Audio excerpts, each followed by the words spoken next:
Hi, good morning, good afternoon, good evening. I am Rahul Bagadia, Chairman and Managing Director at P Manifold. Hearty welcome to you.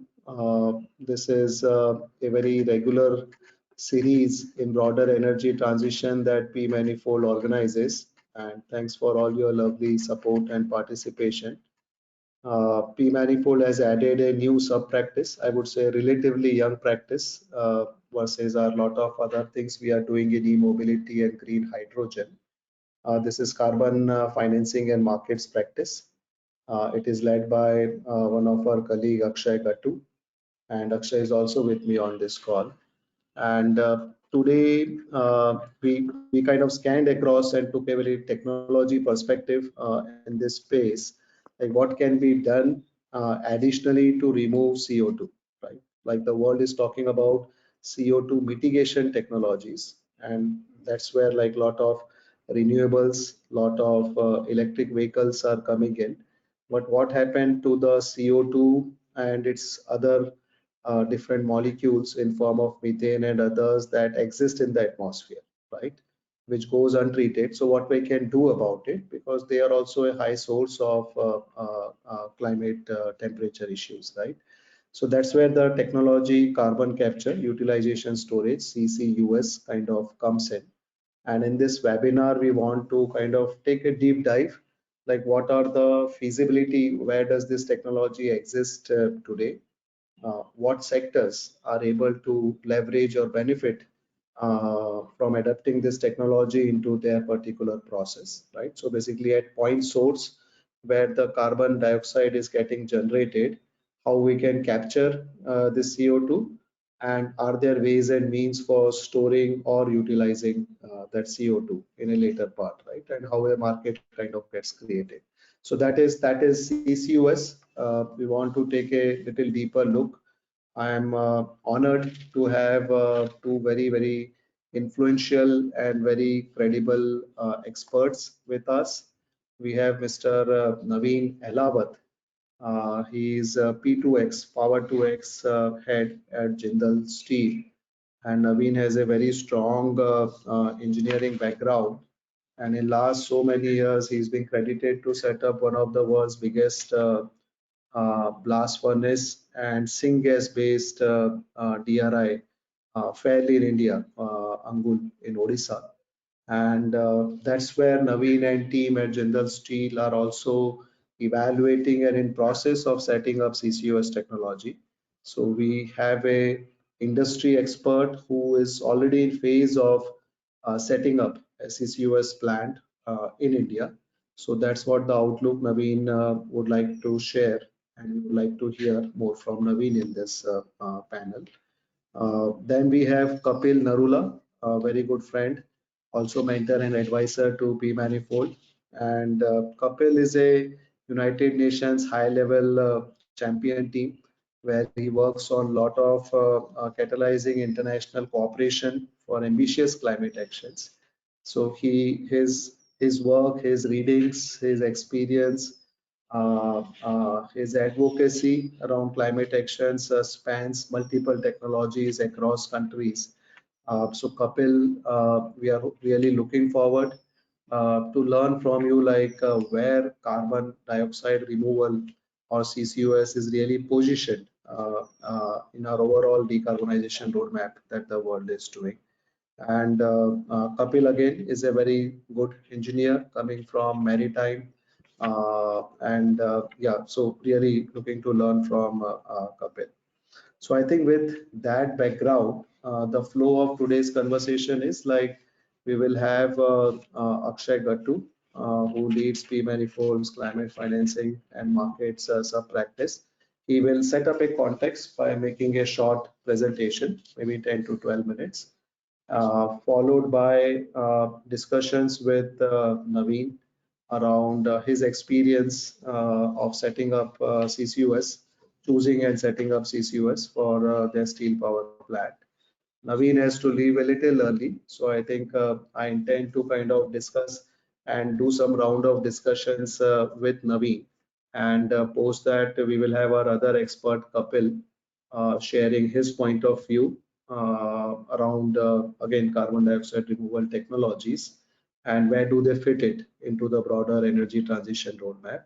And we will have more question and answers between us. I do encourage all of you to really kind of put your questions as they come into your mind. Me and Akshay will do our best to ensure that we use this platform and be able to find and provide answers to those questions between us and our experts.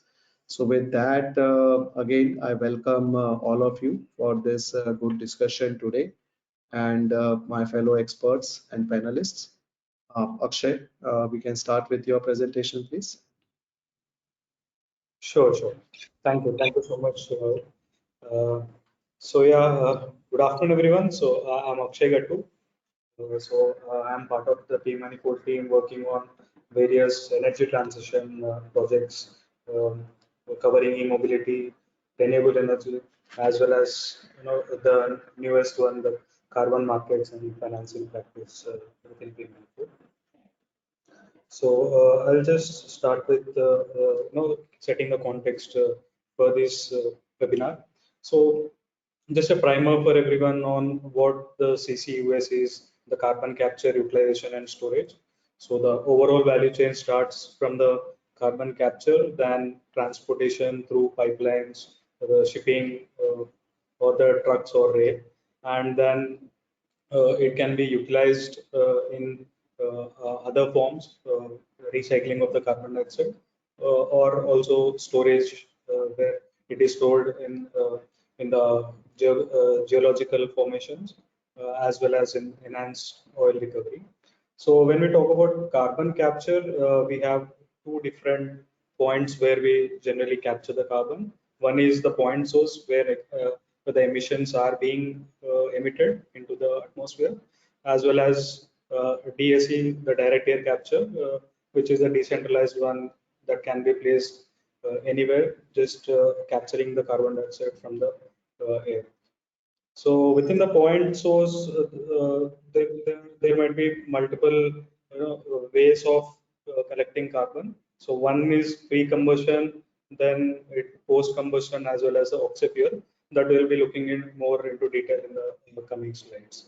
So after understanding the carbon capture, so if you want to understand why carbon capture is really necessary, so with all the decarbonization measures that world is taking in terms of achieving the net zero, CCUS remains has a significant importance because of it can sequester the carbon which cannot be kind of avoided through other measures of integrating renewables or energy efficiency measures or shifting to the cleaner sources of energy.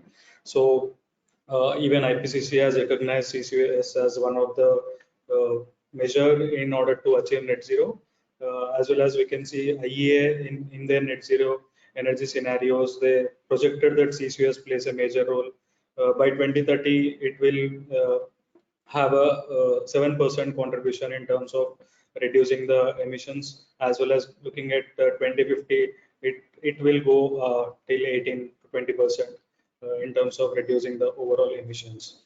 Then if you look at what all the sectors that can leverage this CCUS, so within the industry, industry has a major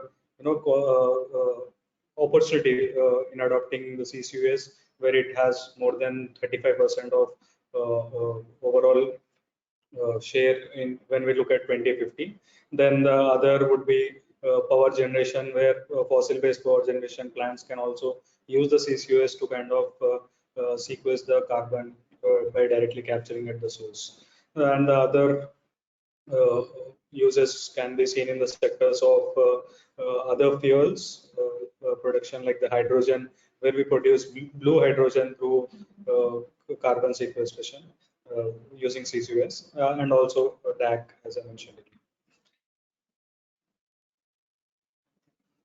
Then if you look at the hard to abate sector, especially in the industries, the hard to abate sectors like the iron and steel or the chemical industry or the cement industry can take advantage of CCUS, mainly because it has advantage of reducing the emissions of the energy generated that is required for the process, as well as overall within the process as well.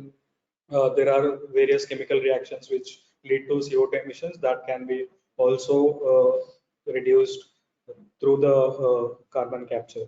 So if we see iron and steel sector, about 20% of the emissions can be reduced by 2050 in the net zero scenario, where the other technologies can be improved efficiency in the use of steel in terms of scrap usages, and also the other reduction agents instead of using coke like natural gas or hydrogen or biomass. So within the steel sector, about 20% can be 20% of targets can be achieved by CCUS. In a similar way, if you look at the cement sector, the contribution from CCUS can be seen like more than 40% can be coming from the CCUS. So here these CCUS can be directly kind of retrofitted to the existing plants rather than investing on the new furnaces like the electric arc furnace in case of steel, or new kilns for the cement for the calcination process. So here this CCUS can really help reducing emissions in the hard to abate sectors. So within the hard to abate sectors, like overall value chain of CCUS, the carbon capture has a major cost factor. Uh, so if you look at the carbon capture costs across different hard to abate sector industries, then the CCUS the carbon capture cost varies from $15 per ton to about $120 per ton. So this variation in the cost mainly comes from the concentration of the CO2 in the gases that are being emitted. So in the processes like the chemical industries of like fertilizer production or the natural gas processing, the CO2 concentrations are very high. So the overall capturing it is a efficient process in terms of the energy that is required, also the chemicals that are required. So the cost comes down here. So as we see the concentration of the CO2 decreasing, the generally the cost of carbon capture increases. Where we can see the aluminum smelter process, where the concentration is very low, the cost is going up to 300, more than 300 to 700 USD per ton of CO2. Then we look at different technologies that are available for CCUS, where we see absorption, adsorption, and also the newest membrane based as well as cryogenic direct separation of CO2. So there are different readiness levels, these technologies. When we look at the chemical solvent based carbon capture, which has been in use since a long time in the conventional chemical industries. So the solvent based chemical based solvent CCUS carbon capture is at a fairly good readiness level of 9 and 8, which is like the demonstrations are happening and at a commercial scale. And if you look at the other sorbent based, which is the adsorption uh, based carbon capture, it is at a fairly, I mean, in cement sector we can see has a pilot, but others in just in the laboratory base. Similar goes for the membrane and the cryogenic as well. So research is going on in terms of improving the readiness level of this carbon capture. And also when we after understanding overall the cost and this the global level, the projects that are planned and also operational of the CCUS, we can see yearly additions are increasing, and the companies coming with the plans for introducing CCUS is increasing. So currently the in the power sector as well as the hydrogen generation, the CCUS planning is higher, whereas in the iron and steel and the cement and other natural gas processing, it is building up, the capacity of CCUS building up. And also, if we see the in terms of investments that is required to kind of get CCUS required to achieve net zero. So we required investment of around 510 billion USD by 2030, whereas the current investments are around 11 billion USD. So more than if we see the overall comparison with the other clean energy technologies, so CCS needs to kind of multiply going forward at the very high levels.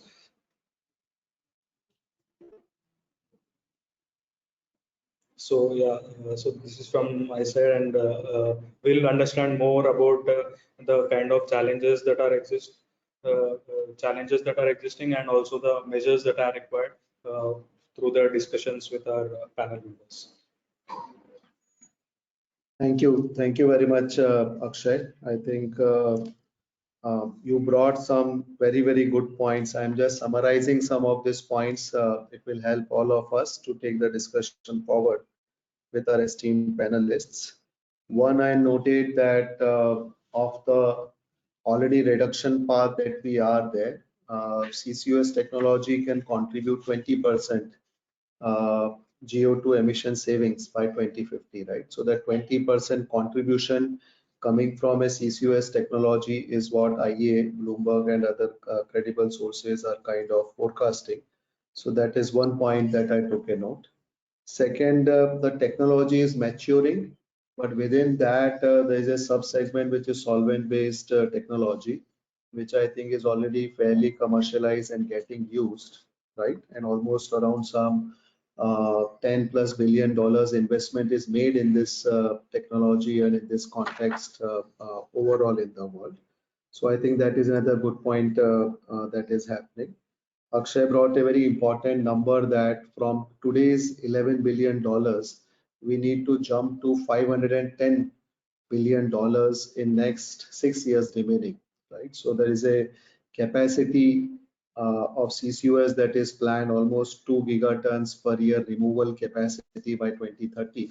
So almost $510 billion investment is further required to go into CCUS. And what I was surprised at least to note that Bloomberg projections that this number is much more than even hydrogen investment that needs to go into this time period into that, right? So that is just a comparison of this technology versus other things. So that is how I'm noting. Another interesting fact that you brought, Akshay, was the cost.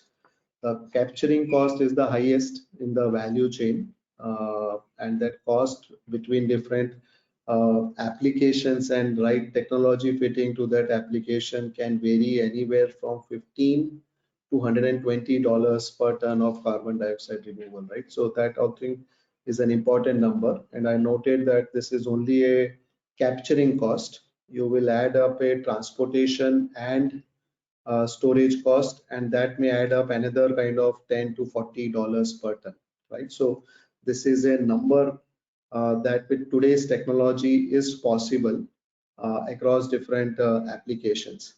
So I think this seems like a uh, healthy evolution of a competitive technology that is kind of coming to rescue or to coming to help and aid in overall decarbonization efforts. So that is how I'm kind of looking upon CCUS current developments. Now I think let's hear from our experts. What do they think about it? Naveen, if I may request you to kind of share your and Jindal Steel's experience on setting up and including CCUS as part of your new plant design or retrofitting. So I think that that will be very useful, Naveen, for us. Thank you so much, Rahulji and Akshay. I think a good context setting you did. So let me start with what exactly we are doing in our plant, steel plant in Angul in Odisha, and what are our plans going forward, and how we feel this technology can really add value in accelerating our decarbonization process going forward. So, just for your information, we are currently running world's only coal gasification based DRI plant, direct reduced iron ore sponge plant in Odisha. This is world's only plant where we are gasifying. We use Swadesi coal to gasify, make synthesis gas, and that synthesis gas is being used as a reductant, as a reducing gas to reduce iron oxide, which is iron ore, to iron, that is sponge iron. Now, why we are different, it is that we are using coal to gasify it. There are plants across world, natural gas based DRI plant, where they use natural gas, they reduce it, make synthesis gas, and then they use that synthesis gas to reduce iron oxide. So now here, it is very important to understand that uh, carbon capture, it is not a new technology which we want to prove. This is an age old technology, decades technology, where the fertilizer plants, the chemical plants, petrochemical plants, they are using it to capture CO2 and utilize that CO2 for making various fertilizers, especially the urea, right? So this technology, we don't have to do any stress test on this. The only stress test that we have to do on carbon capturing is how we can cost optimize the cost, uh, because in the entire value chain, as Akshay has just rightly said, that in the entire carbon capture utilization value chain, close to 70 to 80% of the cost, it is attributable to carbon capturing. So with the help of the different technology, or deploying different technologies, like membrane is one of them, direct air capture is one of them, instead of the carbonates can be the third one, and the amines, the different form of amines, like primary, secondary, and tertiary amines, right? So these are the combination of technologies which everybody is trying to develop, and all these technologies are at a different technical readiness level, right? And that is where we have to prove on. So just to give you an example, in one of our plant in Sohar in Oman, we are, instead of using physical absorption or absorption with the help of amines, we are going to use carbonates as one of the agents to capture CO2. And what we are going to do, the goal is basically to reduce the carbon capture by almost 45 to 50%. That's the goal. So this plant will be pilot plant will be commissioned in next 1.5 months, and probably in a quarter we'll be able to discover what is going to be the new cost. So I think in the carbon capture, the only thing, the only place, the only thing that we have to really prove upon or stress upon is the cost optimization that we have to do. Now, in our Angul plant in Odisha, we are using both form of absorption. We are using a physical absorption with the help of chilled methanol at minus 47 degrees centigrade, and chemical absorption with the help of monodiethanol amine. Both the processes we are using, and the good part is that we haven't deployed these technology on a standalone basis for carbon capturing. They comes as part of the package. They are part of our value chain, coal gasification DRI based value chain. And this is the beauty of it, that we are able to capture carbon capture at a very lowest price. If I give you an example, in terms of coal gasification, the physical absorption that we do, our carbon capturing cost is to the level of $5 to $6 per ton, right? And when we do a carbon capturing in DRI with the help of monodiethanol amine, this cost is coming around uh, close to $35 to $40 per ton, which is actually one of the lowest costs in the world. So I think we have demonstrated this technology. Now, uh, our what is our next goal? The next goal is basically on the utilization part, and that is where I think the different technologies are being developed. They are in a different set of technical readiness level, and that is where we are thinking. Now, just as a data, as a fact, uh, globally, globally 65% of the carbon that is being captured, that is being utilized for manufacturing of urea. 65%. 25% of that CO2, it is being utilized for enhanced oil recovery. and close to 1 to 2% in beverages, 1 to 2 percentage in steel and metal industry, and 1 to 2% is basically in the medical purposes. So this is the split of CO2, captured CO2 across the world. Coming to India specifically, 95% of the CO2 that is being captured in the fertilizer plant, that is being utilized for manufacturing of urea, as high as 95%. Close to only 2% as enhanced oil recovery, and less than a percent basically in beverages, medical, and metal combined together. So you can see the headroom available, especially in India, in our country, where we can absolutely go very high in enhanced oil recovery.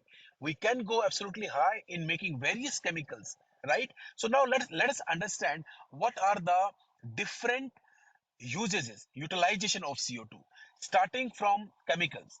Now we can make bioethanol out of CO2. We can make methanol out of it. Once we make methanol from the CO2, methanol is a building block for downstream chemicals like acetic acid, dimethyl ether, all these chemicals, right? And all these chemicals, India is net importer. India is importing close to 1.5 million tons of methanol.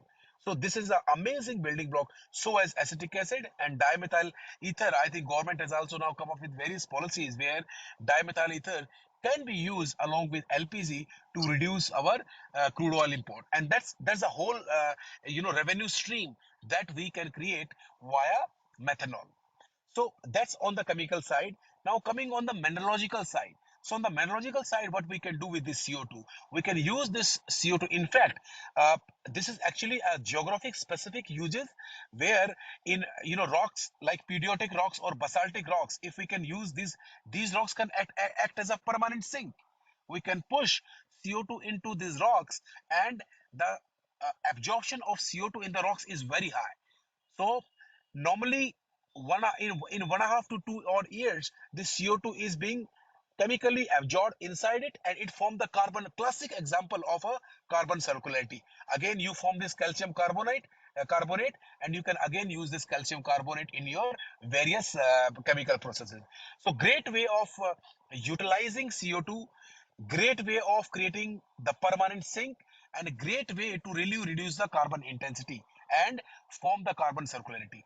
Now the third way is basically the biological way, where we can use this CO2 to make algae oil. And algae oil is actually a precursor or building block for making sustainable aviation fuel, which all the biorefineries like Shell, ExxonMobil will be more than happy to take, and they can process this algae oil in their biorefineries to make sustainable aviation fuel, which all the aviation companies they have taken a pledge that they will start using this sustainable aviation fuel to cut their scope 3 emissions, right? Then comes another use of CO2, which is enhanced oil recovery. Now, again, this is a geographic specific uses where, and US, by the way, has really taken a lead on this. Not now, historically, where they have got this onshore and offshore blocks, and they use this CO2 to enhance the recovery, oil and gas recovery from these blocks.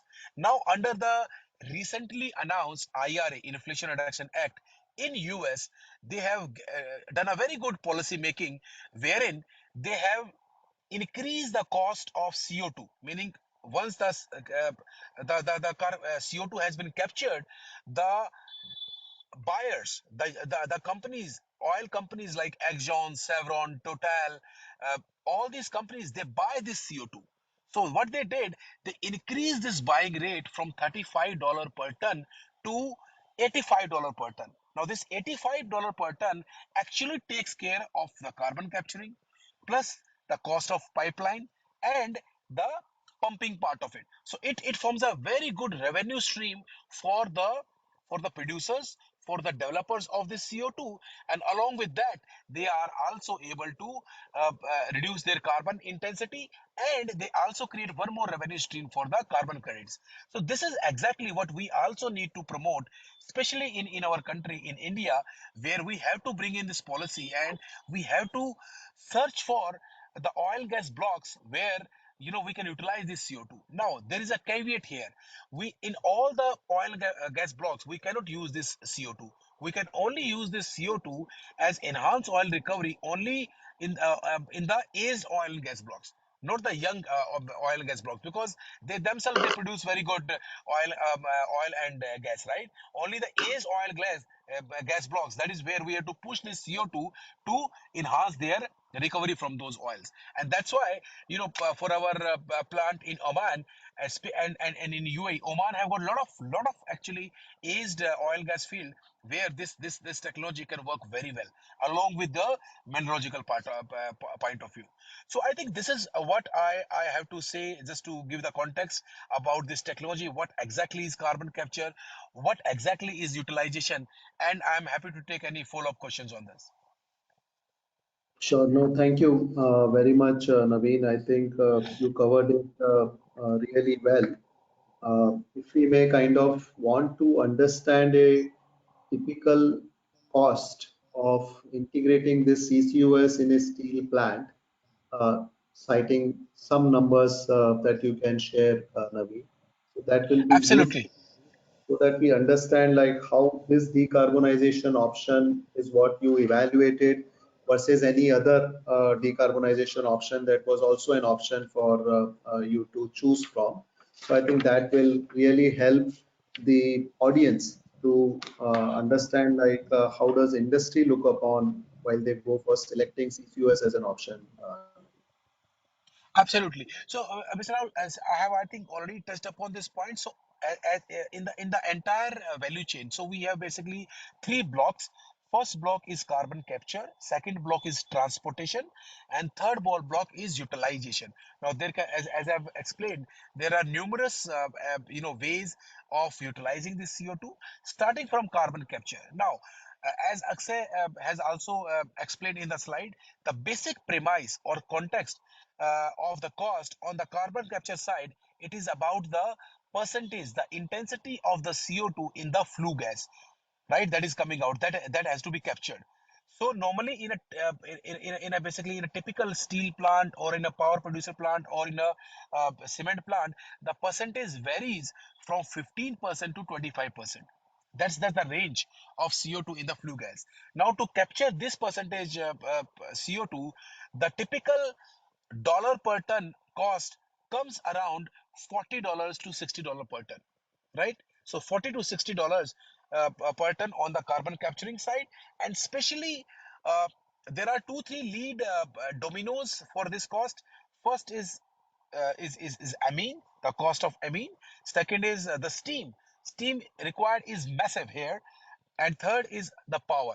These are the three lead dominoes or the three variables which attribute to this 40 to $60 per ton, right?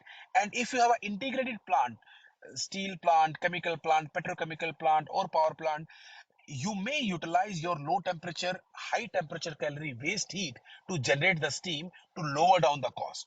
So as I explained you that we are actually doing this piloting in one of our plant in Oman, where we are trying to do the integration across our steel plant to see how we can lower down this cost of steam, same as for power, and then the cost of chemicals. Now, instead of, as I explained, instead of using amines, the monodiethanol amine or the tertiary amines, we are going to use carbonates, which has got a lower value than the amines. So these are the three lead parameters, variables, which we have to optimize. And basically, if we optimize these three, definitely you can optimize on the carbon capturing cost. So this is on the carbon capturing.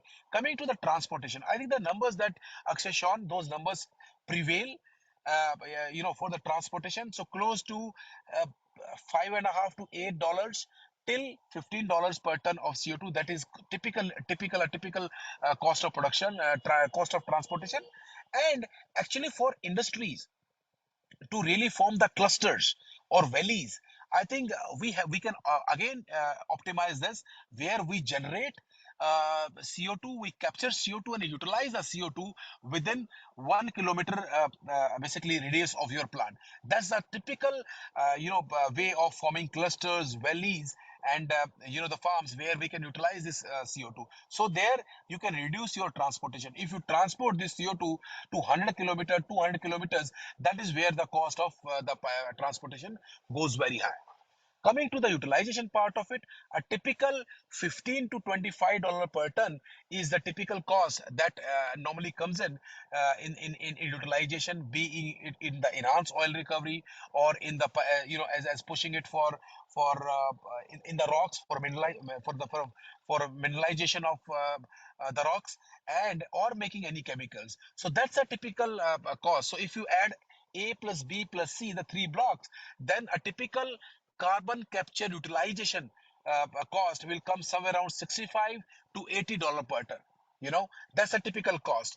So now, how to justify this cost? So the only way is to create the demand. The only way you start punishing the polluters and start the carbon taxing mechanism. These are the only two, three ways where you can justify this cost, because this carbon capture utilization, it is not a carbon CO2 avoidance process. CO2 is anyway being generated here. What we are trying to do via this technology is to minimize the CO2. That's what we are trying to do. So minimizing of the CO2 is goal number one. The second definition of victory, basically from this technology, is you can create a revenue stream. You can create a revenue stream that after capturing, if you can utilize that CO2 and create a revenue stream in form of chemicals, in form of enhanced oil recovery, in terms of mineralization, bringing the carbon circularity, then I think you have the best utilization of this technology. And Naveen, if I may go a little connecting on the demand side, like we talked about the cost of the CO2 generated per ton, which varies from, as by your calculation, 65 to $80 per ton. Yeah, Between all the different options on the consumption side, which can form the demand and market for utilization of this CO2, what kind of price is kind of possible in those markets? Like 65 to $80 is the cost, and what yeah. is the kind of market and what kind of price points are available in the markets as of now, like without kind of pushing for carbon punishments or other mechanisms, what Yeah. is the current market for CO2 in the world today? I think if to me, I think the best basically case is to make methanol. That's the best case, where your cost of production will come somewhere around 150 to 170 odd dollars, and the cost of the methanol at this point of time is around $300 per ton. So that's a good revenue stream to utilize this CO2. The only issue in making methanol is basically you can't go to a mega methanol plants, where 1,000 tons per day or 1,500 tons per day. It is only because the catalyst may act as the limiting factor. We don't have any reference plant in the world. Forget about India, in the world, that has gone beyond 300 tons per day of methanol. So that's where the technology part, and in the technology, only the catalyst part that comes into picture. And that's where I think we need to actually work very, very hard in terms of developing those catalysts. Now, if in a general methanol making, with the help of synthesis gas, and other route, basically the chemicals, the catalysts are available. There is no issue at all. Those catalysts have been developed, done and dust. We have mega methanol plants running in Oman, running in Trinidad, Tobago, running in China. So there is no issue at all. But especially when you use CO2 as a base to make methanol, we need to definitely work on the catalyst part of it. So number one, according to me, is to go methanol. Second is is about the enhanced oil recovery. That is also a very good way to really push the last limit of the oil from those blocks, and oil refineries won't mind to really pay for this CO2 to get the oil out of the block. So I think these are the possible two ways which can be done at scale. So when I say at scale, there can be minor uses in terms of using this CO2 for slag generation. We can use this CO2 for beverages industry. We can use this CO2 for making algae oil. All these are like very small cases, and the upside is quite limited here. Got you. And just to understand the enhanced oil recovery and beverage industry, what kind of price is prevailing for purchase of this CO2 per ton? See, enhanced oil recovery, as I said, most of the companies that are doing enhanced oil recovery in US, they are paying $85 per ton. There is a company in UAE, ADNOC. They are also paying close to 65 to $70 a ton to the Emirates Steel, from where they are getting this CO2. So this is also one of the classic example of revenue stream, creating revenue stream. So this way, Emirates Steel has created a revenue stream for the CO2. They are doing the capturing and pushing that CO2 into the oil gas block of owned by ADNOC, Abu Dhabi National Oil Company. Right. On the beverage side, I again the same cost as like close to 25 to $30 per ton. That's a typical cost that these companies are willing to pay, with a more premium here and there. I think 35 to $40 is what at the max they can go. But as I said, here the upside is limited. It is less than a percent.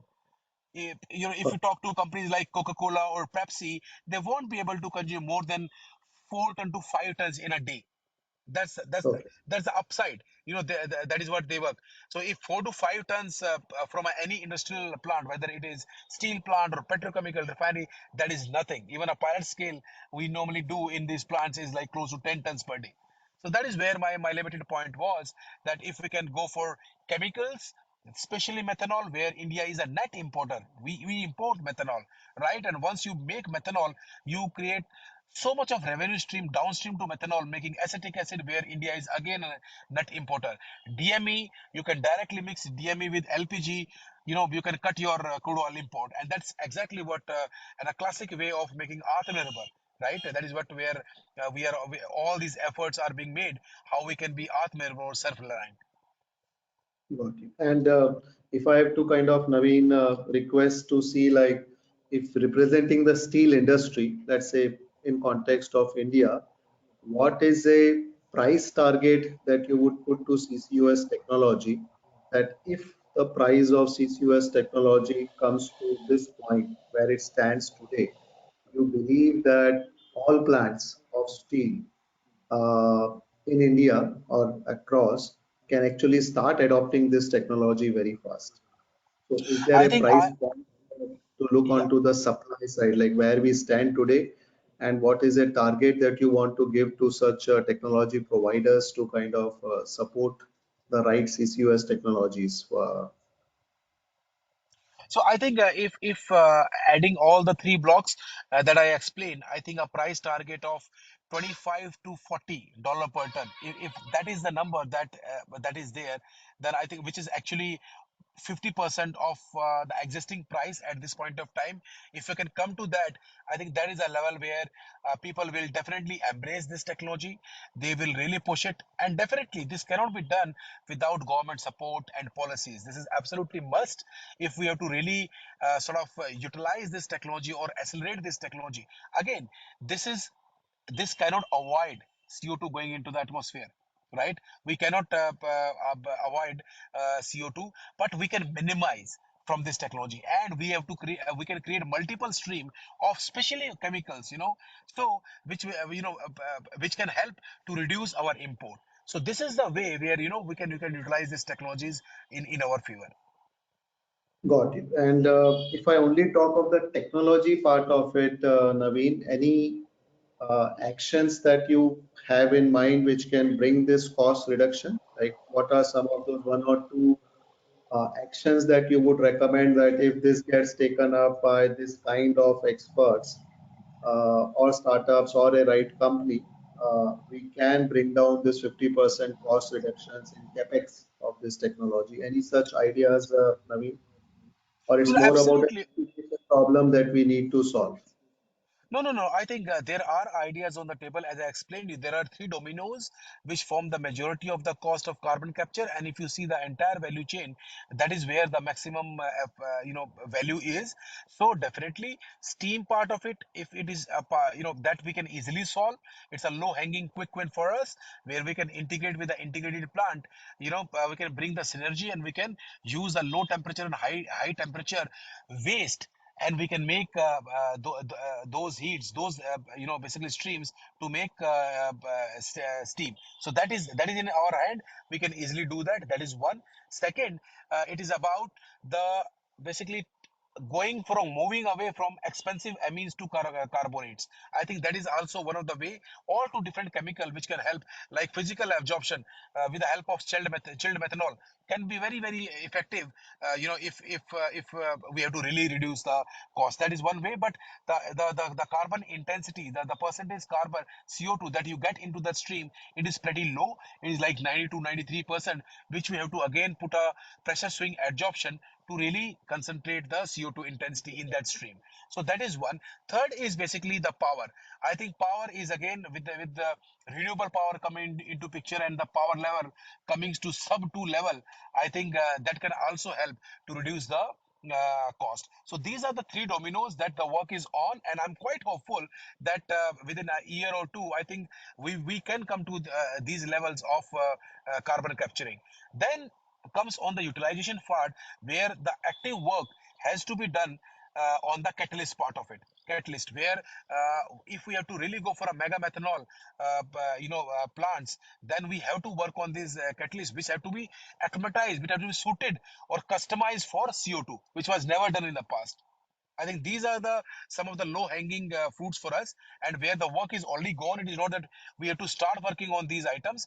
Work as we speak is going on, and I'm quite hopeful that within the next year and a half, I think we will have solution to most of these problem statements. Wonderful. And any other alternative technologies to CCUS? Like how do you compare hydrogen use in steel plants and compare it with CCUS? I think see both are different. I think technologies, Mr. Rahul. I think as I said, if we have to really, hydrogen is definitely a case that is absolutely. If you have to avoid CO2, hydrogen is the best case. Where we can, and that is actually the future technology for sure. If we have to really believe in the science-based targets, then hydrogen, that is what actually we are aiming for. That why to do a reactive approach? This is a proactive approach where you cut the CO2 at the source level, right? That is exactly what we are also planning to do. We are putting world's largest green hydrogenated steel plant in Duqm in Oman, where in the reduction process, in the DRI reduction process, instead of using synthesis gas, which actually is a combination of H2 plus CO, we are going to use only hydrogen. When the reaction will be only hydrogen, it will just take out the oxygen from the iron ore and from water, and then you can get direct reduced iron. So there is no carbon involved.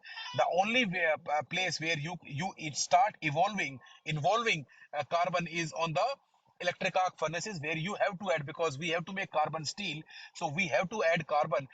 That carbon we introduce with the help of bio coal or biochar, helping us to reduce the overall product carbon footprint of our product.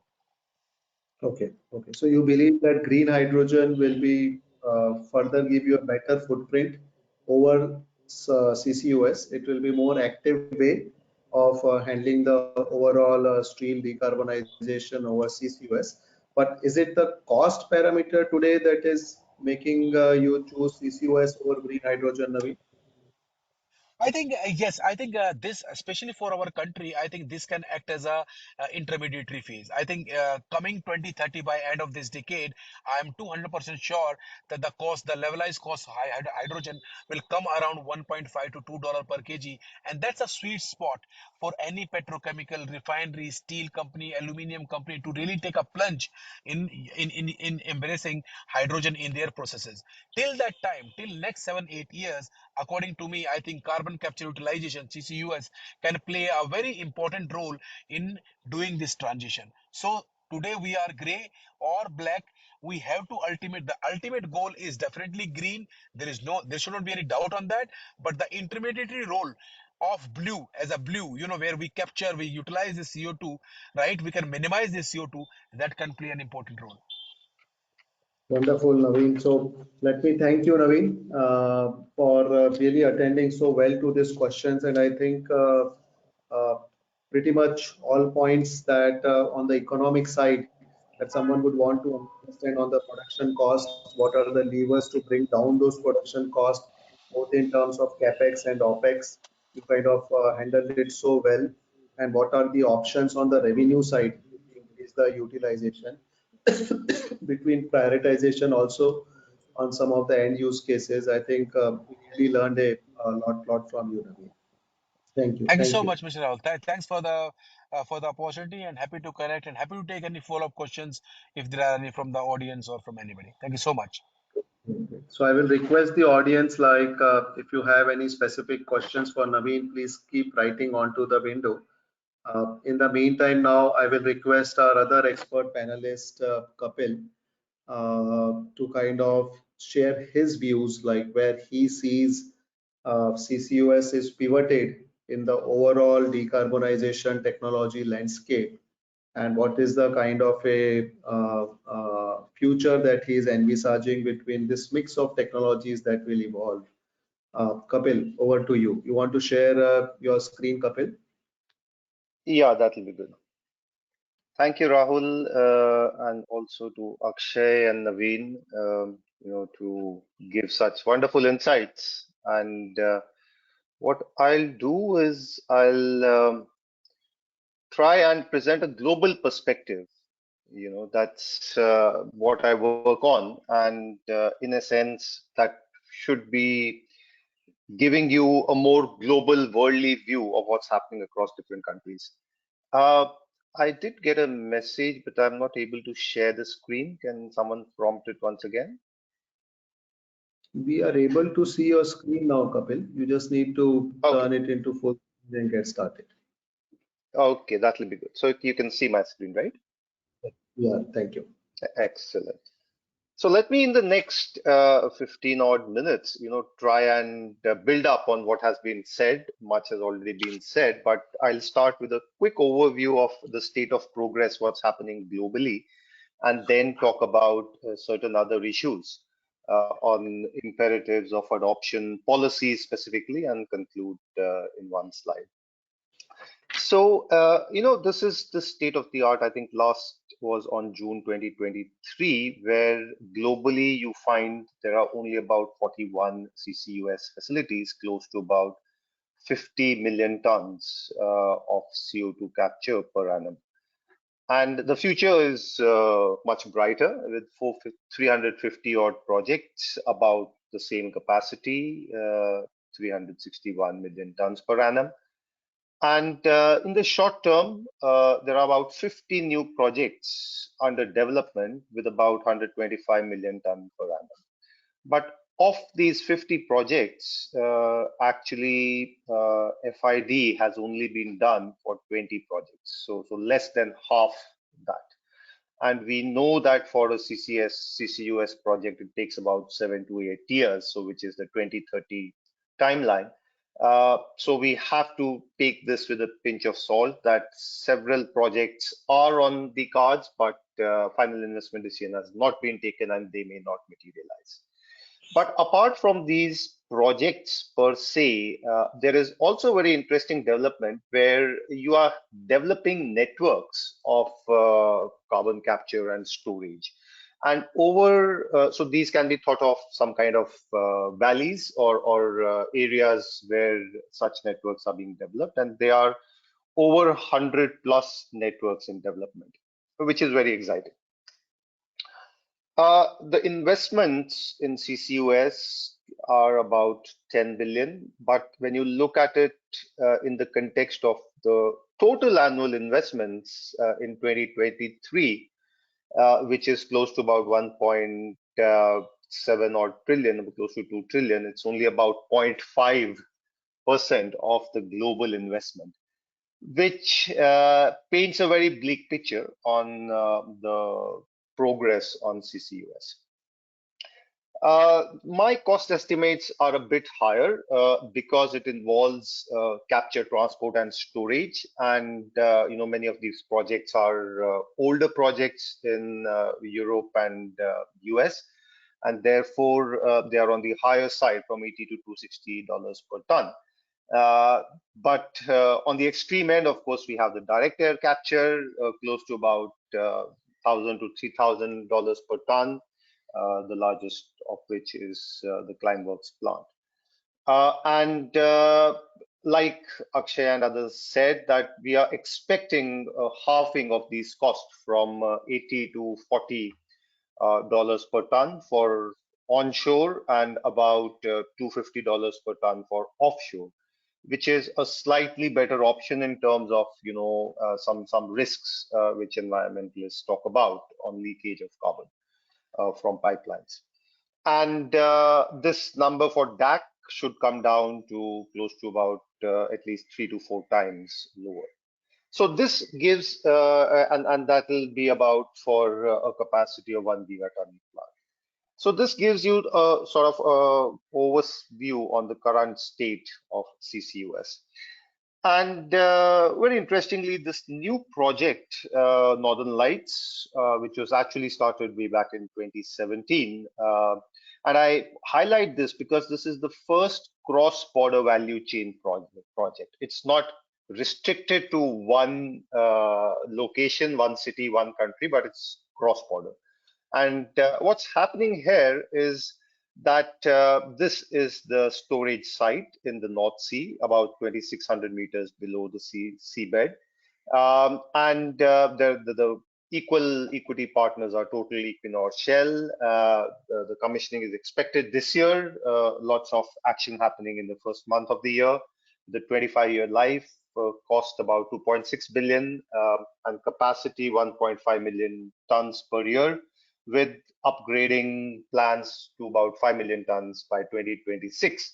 And as Naveen was saying, this technology is not new. You've already have these sites and operational plants, which are injecting carbon into underwater, under the seabed since 2 decades, more than 2 decades. So what's happening in this project, and this runs through the timeline, is that this is the storage site. This is the receiving terminal in Norway, photographs of which are shown here. A pipeline runs from here to the site, where this carbon is to be stored. And interestingly, ships, have been contracted. The keel has been laid. They're being built in China. They will collect compressed liquefied carbon from sites in Netherlands, and this transaction has already taken place from Yara Energy. And these ships will carry it to this site where this carbon will be injected. And these are the cylinders, which were transported. 8 of the 14 of them have been already installed at this receiving point. So therefore, I say that carbon is generated somewhere, it's liquefied, then it's transported and injected in the pipeline here, and you see the full value chain of the projects here. This is a slightly complex figure, but it generally shows what are the options, or in which sectors is project development happening.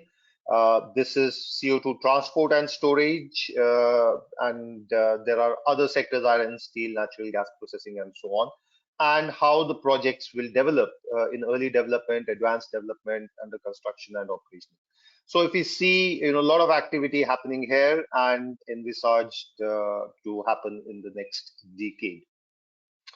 But let's come back to the larger context, of global net zero, and why all of this is happening is because we are planning to get into net zero emissions.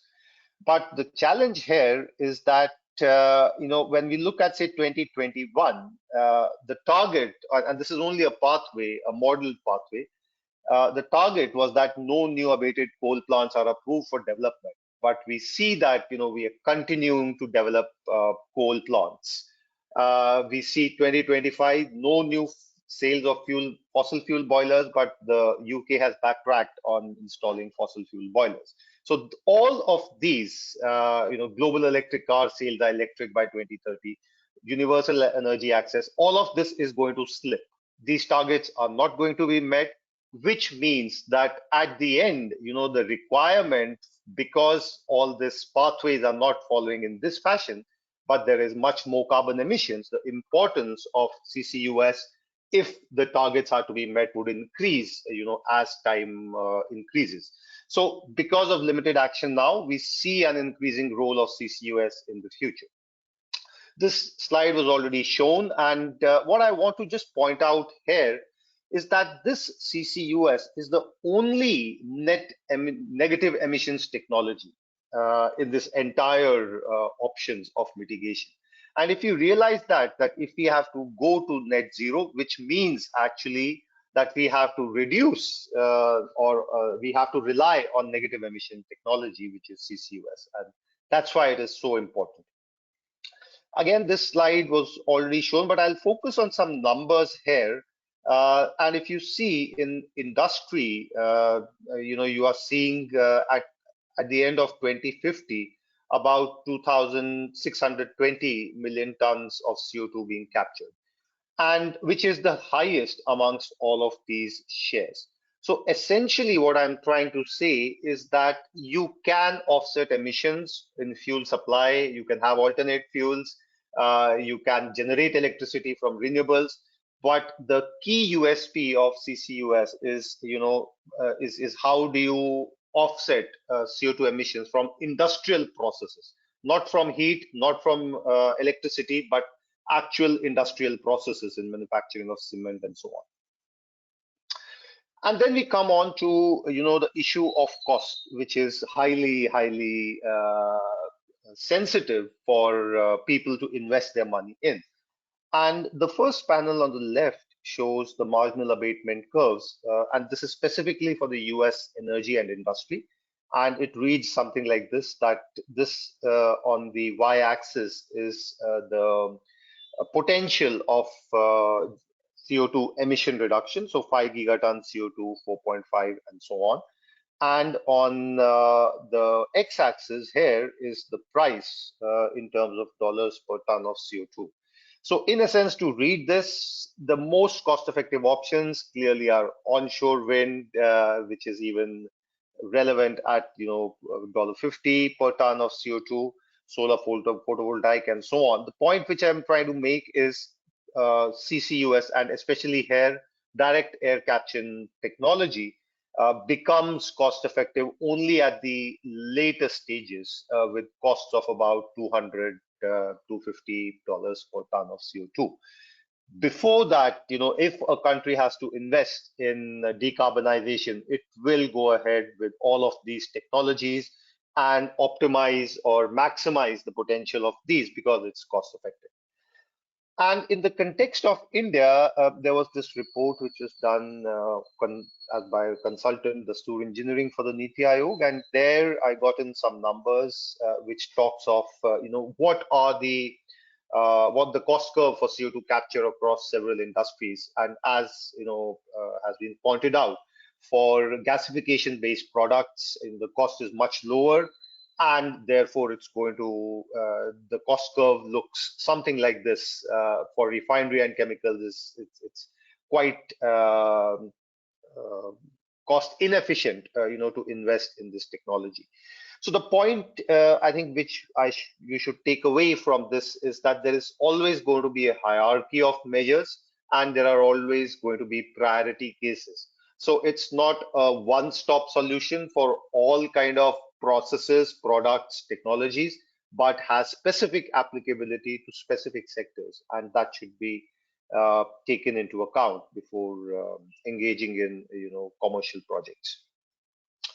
But also from the point of view of how you see it in terms of the entire CCS value chain, CCUS value chain, is that at the moment, we have standalone plants, we have rather straight-jacketed processes and business models.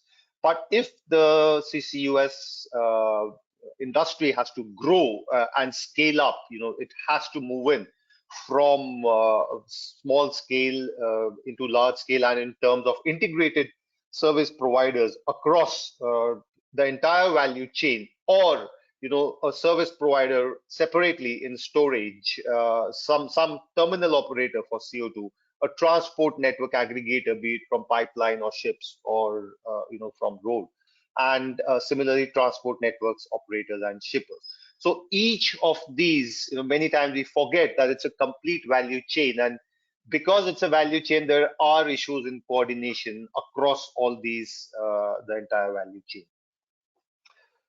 Next, I'll come to more of a global insight into what's happening across different countries, which are the leaders, and this panel on the left shows the top 5 countries where carbon CCUS projects are taking place, and clearly the US, Canada are the leaders, with the UK, China, Norway also catching up.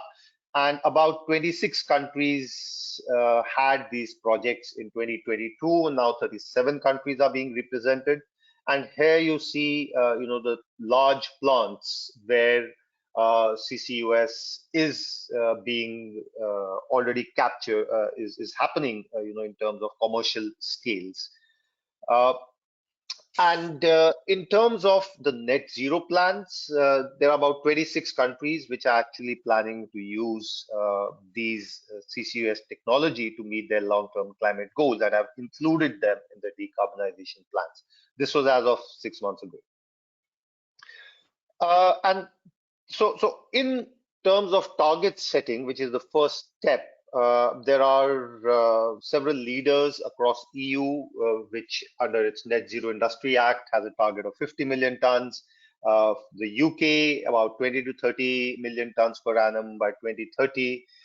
The US, which is giving incentives, it does not have targets, but the impact of incentives is estimated to be about 200 to 250 million tons of CO2 capture by 2030. Japan has a target of 240 million tons, Saudi Arabia, Brazil. So these are some of the countries which have targets and plans under development. But how do we translate these targets into actual projects on ground? And this shows in some form a CCUS policy landscape, and segregated by several of the CCUS applications, including the technology development in terms of prototype, demonstration, early adoption, or mature projects. And you see a host of policy measures, which are applicable separately for carbon capturing, for transportation, CO2 use, and CO2 storage. So several of these, we'll see some examples what's happening across the world. So in terms of course, when you have to scale up, you see that there's a green premium on CCUS, but so countries or governments have to give incentives, and grants are the easiest, and we see the UK, the EU Innovation Fund, Norwegian government, it's actually covering 2/3 of the cost of the first 10 years of the Longship project, and which we talked of in the second slide. And so it's while it is incentivizing production, it's handing over subsidies from the government, which is public money, to the industries. And then there are operational subsidies. Naveen talked about the US tax credits and subsidies from the IRA. The Netherlands has one. The UK power sector has the contract for differences subsidies, and in France also they're planning to have carbon cost for contract for differences in the first quarter of this year. There's also, interestingly, offtake commitments, which gives certainty to the project developers to develop the project. Microsoft signed a long-term contract, to buy the direct air capture credits from Heirloom about 6 months ago. There's also a buyers club, where demands are aggregated. This is by the World Economic Forum's First Mover Coalition, and several companies have signed up for this. This allows, sizable a number to be there on the table for producers to invest in carbon technology in CCUS. And then there are several risk mitigation models, to protect some kind of cost sharing mechanisms or a guarantee, to protect the operators from volume risks and risk regulated asset-based models, etc. And lastly, apart from incentives, there is also policy packages and CCUS hubs with shared CO2 infrastructure. And Naveen mentioned about the industry cluster-based approach that UK is following, industrial carbon capture business models, where I talked about third party being which are operators of something like as a service model and developing revenue streams from several of these options which are there. Plus of course, the regulatory standards and obligations, which is followed in Australia for a couple of projects. So I'll conclude, by saying that one, I see CCUS has an important role, especially as a negative emissions technology and the only negative emissions technology, engineered negative emission technology solution. But scaling up is challenging at the moment with current price options, because there are cheaper alternate options for decarbonization, and countries would prefer that for the moment. Niche applications should be progressed first, both by industries and countries. But countries have, or governments have, an important role in terms of coordinated their policies.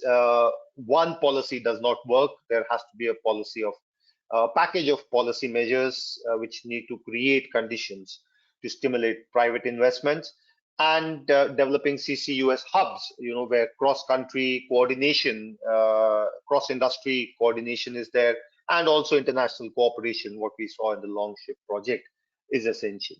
But I'll leave not without mentioning on, we heard a lot of EUR, and in a sense, EUR, 79% of current operating facilities are actually for EUR.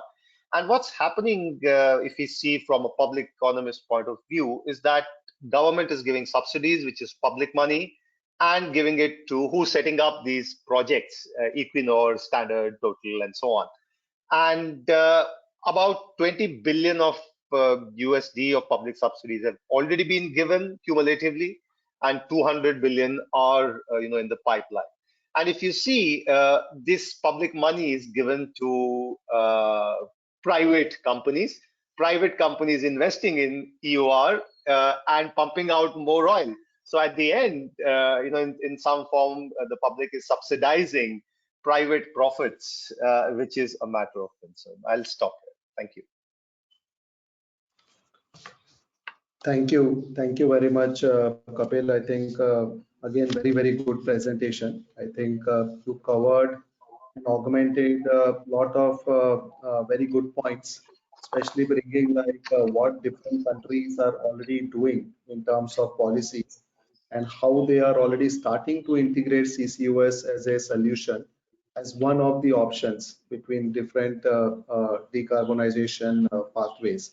So I think that also brings me to a question, Kapil, like you have been involved in different countries' policy making around decarbonization, or reviewing it or commenting upon it.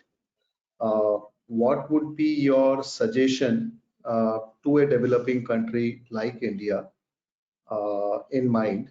How do they kind of, between different roadmaps and policies that are coming, different missions like green hydrogen and other things also emerging, how and where you think like country like India should start thinking of incorporating such an option into a holistic plan for decarbonization? How to go about integrating CCUS as a right option with a right roadmap at a country level? So as I mentioned, it's not an easy solution. Not even in Western countries, and some discussion was there on the costs. Now, even with a cost or a price of 50 to 100 or 65 to 80 dollars per ton, which was mentioned, by other panelists. If we compare in Europe, the carbon price at for ETS is about 6 months ago it was 100 euros. Now it's fallen to 50 euros. So assuming that it was 180 euros, 100 euros in that ballpark, it was not making commercial sense to invest in CCUS, and that's why we didn't see a flurry of. Otherwise, the business decision would have been easy. Invest in CCUS, raise carbon credits, sell it on the EU ETS market, make a revenue stream. But there are challenges. So, in terms of policy issues or roadmaps for the government, I think there are 2-3 things. Capital is always very, very precious, and you can't devote or allocate all of it to equally amongst all solutions. So you have to pick your winners. It might sound a bit more, but for scaling up, that's the only solution. Now, what we see sometimes in India, that contradictory solutions are happening, and it's not only in India, it's globally. So for example, for long distance transportation, you have hydrogen, you have electrification. These are the two main front runners, right? Now we see across Europe, US, actually commercial companies are shutting down their long distance hydrogen trucking infrastructure. And so therefore, there is, in some sense, a priority where electrification is taking priority over hydrogen for long distance. Now, it's a complex ask to foresee, which technology would emerge as a winner. But at the moment, as it stands, CCUS is probably not the technology to invest in or focus on for the Indian context, and that's my own personal view, because there is allowance for India to peak its emissions by 2050. So therefore, I would, at the moment, not put my full might behind CCUS, but focus on other technologies as we see, cost of CCUS coming down. And I compare it with the EU. EU has a target of 90% GHG emission reduction by 2040 now being planned in law. And, they will need CCUS first. And therefore, when we see scaling up of technology there, there'll be a cost reduction, which then probably would be feasible for India to commit at that point of time. Well, no, I think you made a very, very fantastic point that this adoption of different technologies will change from country to country, driven a lot by two things primarily. Where does this technology in terms of its maturity and cost benefit is standing, right? And applicable to that country in terms of its accessibility and localization. But second, very important point you mentioned is like, what is the country roadmap and its overall GHG commitments, right? So where Europe wants to go down from where it stands today immediately with almost 90% reduction by 2040. India, it is expected that we will still continue increasing. We may peak till 2050 and then started going down by 2070 for a net zero case. In that case, from that perspective, there are other technology options at a country level. Of course, there will be right pilots, case to case basis where it makes more sense, like in steel and cement. Akshay presented that in cement, like it has a very high potential. It's not just the carbon capture we are doing, but also within the process, we are using that CO2 captured in a right way of feeding, right? So that recarbonization is also happening with 40% kind of emission savings that can come into a cement plant. So such kind of specific cases where it has its priority, it will see some of the deployments and case to case basis kind of emerging. Do you foresee, this is one question, Kapil, that is coming from the user, like with India kind of advancing to form its own carbon markets, With that kind of strengthening in next, let's say 1 to 2 years, do you start seeing a better pricing, which may lead to kind of higher adoption of CCUS like technologies? Or with existing markets that are prevailing in EU and others, like we are talking of exporting green hydrogen, right? So the export use case for India generating and exporting has still a higher viability rather than internal consumption at the current price points, right? So similarly in CO2, like the big cluster example that you gave for Northern Light in Norway, right? It is connecting multiple countries, big hubs or networks. Do you also foresee the climate market connection with CCUS and export happening to the other regions where there is a better pricing? Yeah, I think at the moment as it stands, this is might not be viable right now for India for exporting, CCUS technologies and after capturing carbon. The simple reason is that it requires a lot of complex coordination and regulations. So in EU it might work because you have a common framework of law, legal regulations. So coordination across different streams, different countries is much more easier. That's the first point. Second is in terms of cost also, again, the same challenges stay that India at the moment, is experimenting with an internal carbon market. There are solutions which are available at much lower costs. So why would any developer go in for developing a high cost carbon credit? The third thing on this point itself is that there is even the voluntary carbon markets, they might not be able to pick this up.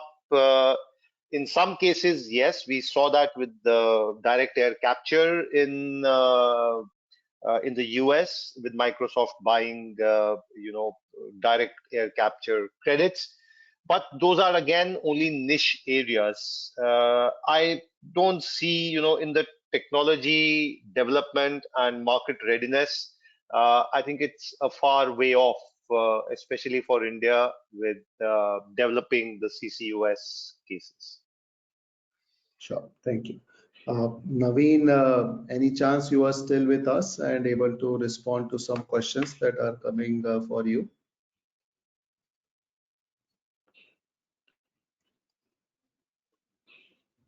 Naveen?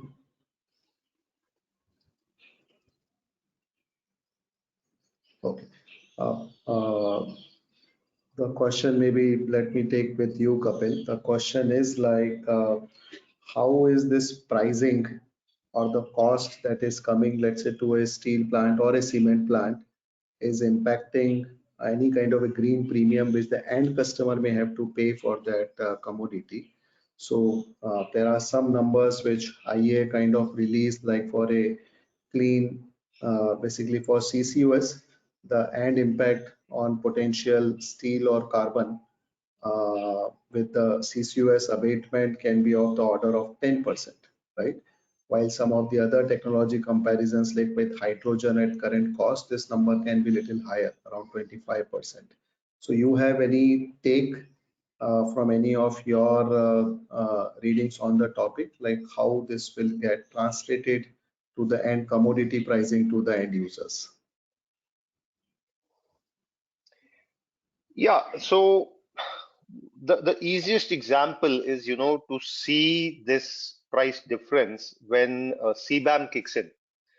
Because at one point, CBAM is about green steel and how do you produce green steel? Either, there's a carbon intensity of green steel.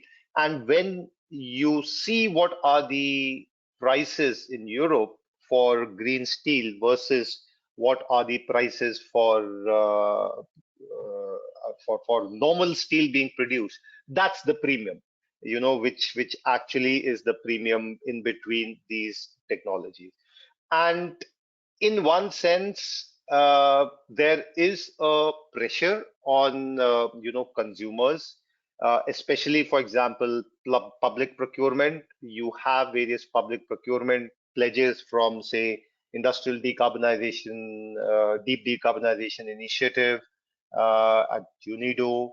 Uh, there is a public procurement pledge. We are pushing for something in China because they are the largest users of steel. Now, if countries commit to use green steel, then there is a push.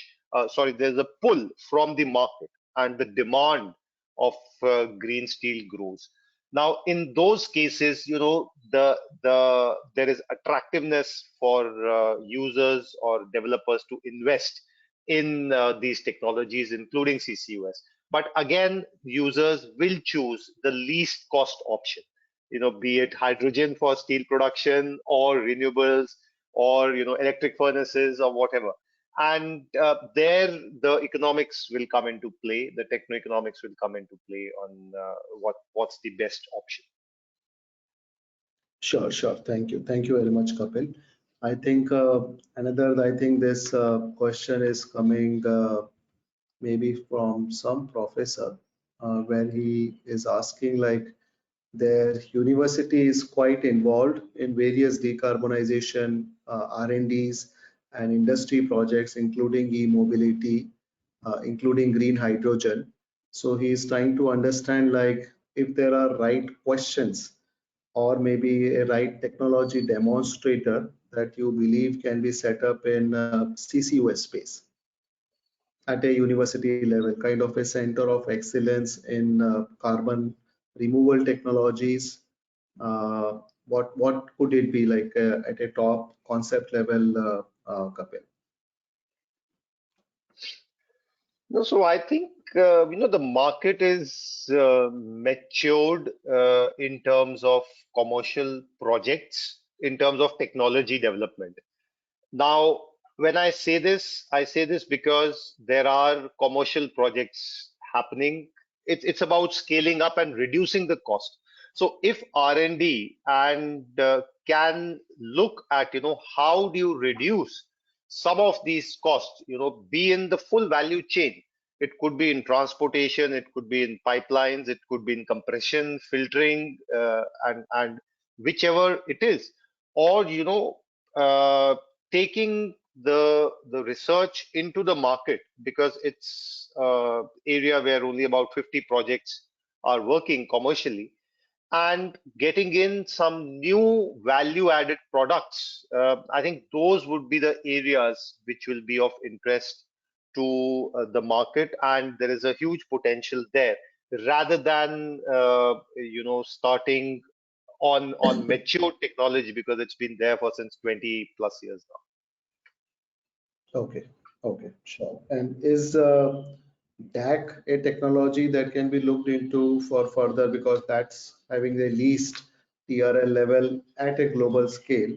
So do you believe that is a technology also to kind of be done R&D? So, Rahul, I think, from the point of view, when you look at what's the end goal is not to promote one particular technology. End goal is net zero, right? And which are the easiest solutions for net zero? So when we look at the ladder, in which these things can happen, then I would go back to nature-based solutions, which are much more optimal. And but having said that, I did mention that CCUS has a niche, especially in industrial processes. Now, at a point of time, if we are serious about our net zero targets and 2050 and 1.5 degrees C, uh, then DAC will kick in, at a later stage, where we have to actually reduce from the ambient air we need to capture. But projects are on, and there are success stories. Scaling up is a challenge. There are other risks involved, so it requires deep pockets and long-term commitment to invest in that technology. Got it. I think this is very useful. Thanks, Naveen. Thanks, Kapil and Akshay for sharing your so wonderful insights. Very beautifully curated also, right? Because there's too much of myth when you try to read and try to understand. But coming from such credible experts, like what is happening in the world with lot of synthesis and collation, like this is what is the focus, and these are the top questions that needs to be answered. I think, as you rightly said, like there are niche applications, hard to abate sectors where CCUS will stand and have its own importance, and it further needs to be grown and developed. A lot of policy ecosystem and other things also needs to be made easy, simple, not within intra-country, but also inter-country kind of transactions where the world is kind of opening up. So I think with that, thank you everyone for this very good coming together for your questions. Some of the questions I see that we still haven't been able to answer in terms of the time, but feel free to write to us and we will be very happy to kind of share the view. The recordings of this session will also be made in public domain with top keys synthesis coming from this, so you can also access it and share it amongst. And we look forward to keep coming, keep discussing some of the very important and pertinent issues that we as a community has to come together and build best optimal solutions, as Kapil has put it. So thank you again, everyone, and look forward. Thank you. Have a good day. Bye-bye. Thank you. Thank you. Bye-bye, Thank you. Rahul. Thank you.